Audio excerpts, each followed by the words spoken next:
یو خبر مې ذهن کې راغله هغه دا چې د اکثرو ملګرو خیال دی او یو بل ته مو د ځان نه یو خیال جوړ کړي چې هلکه مونځ مو وکړو څادرې مو واچوه او نیت لا مه کوه نو په دې خبره ځان پوه کړه زمون په ملک دی الله رحم وکړي خپل ملک دعاګانې غواړي اکثر د جهازونو نظام ګډوډي نو ټیک ده چې تر څو پورې د جهاز راتل یقیني شوي نه وي د هغه وخته پورې خو نیت مه کوه یعنې تلبیه مه وایه د احرام نیت مه کوه ځکه سبا دلی یکدم اعلان شي چې جهاز رانغلو سبا راځئ یو دویمه ده چې کله اعلان وشو چې جهاز راغله ولاړ دي په انتظار کې دي راځئ نو بیا پکار دا ده چې په ایرپورټ کې جهاز ته د ختو نه وړاندې نیت وکړي احرام چې لس ګنټې دي په احرام کې تېرې کړې د هغې اجر زیات دی او چې اته ګنټې دي په احرام کې تېرې کړې د هغې اجر کم دی چې شپږ ګنټې دي په احرام کې تېرې کړې د هغې اجر کم دی نو ځي ثوابونه ده چې ثوابونه دې پکار ده چې ثواب ځان څه کړي زیات دي چې زیات دي یقیني شو بیا دا سیمه کوه اکثر چې تنې راغلي که نه د هغه د ځان ما خبر دی چې هغه هغې ډاکټر او مفتي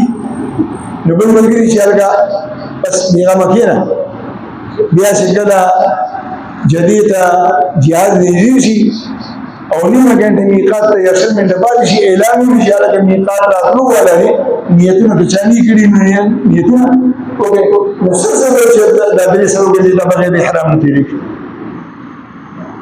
تلبیه هم کوي نه یو هسې تلبیه ویلي یو بغیر نه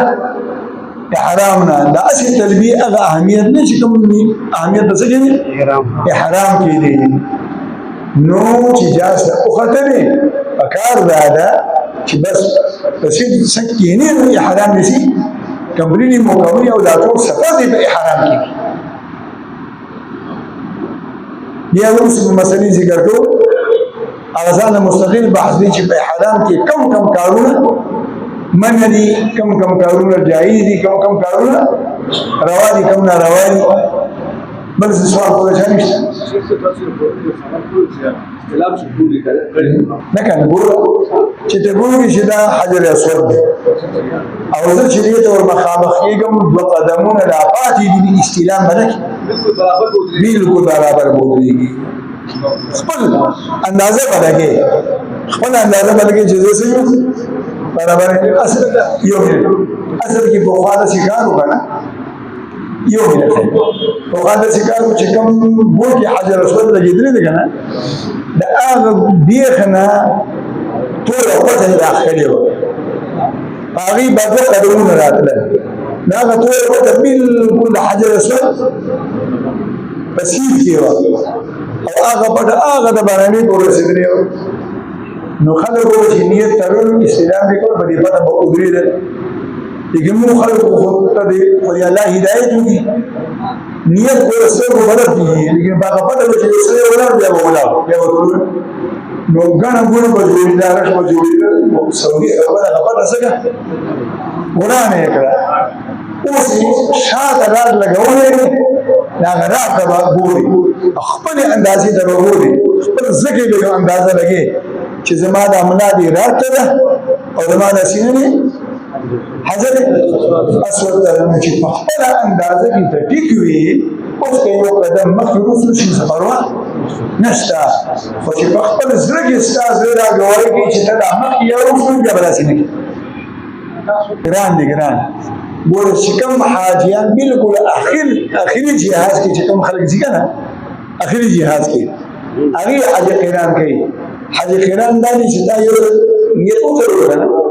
او ته میاش مخکې لاړې لکه نوی مړي ته لومړنی جهاز ځي نو نوی مړي ته چې لومړنی جهاز ولاړ او قران یې کړی دی نو دا څلوېښت ورځې یا دا پنځه دېرش ورځې به په احرام کې تېرې سادور کې به تېرې د هغې د پابندیانو خیال به ساتي نو ګران دي نو په دې ورځې باندې او ډېر خلک یې کوي او خاص کر د پنجاب د خلکو لپاره څه طریقه نشته هغوی په نن کې عادت او موږ پښتنو باندې خو دا لنګ بیا چکونه لګوي ضروري چې هلته د دې لنګ نه ځان بېغمه کوه نو نور څه خبره وکړې خو هغه له ګران دي مشکل او حج تماتع آسان دی په ټولو کې لکه سره چې په 9 مې باندې په 9 مې دی مازدیګر کې د پېښور د ایرپورټ احرام وتړلو سبا مازدیګر به ته بېغمه لاړ به شي عمره به وکړي او بیا به سر په خونه خپلې جامې به واچوي دا میاشت هغه د حج د ورځ پورې به د پېښور په شان په خپلو جامو کې ګرځېدلی ښه دې بله څه خبره خو نشته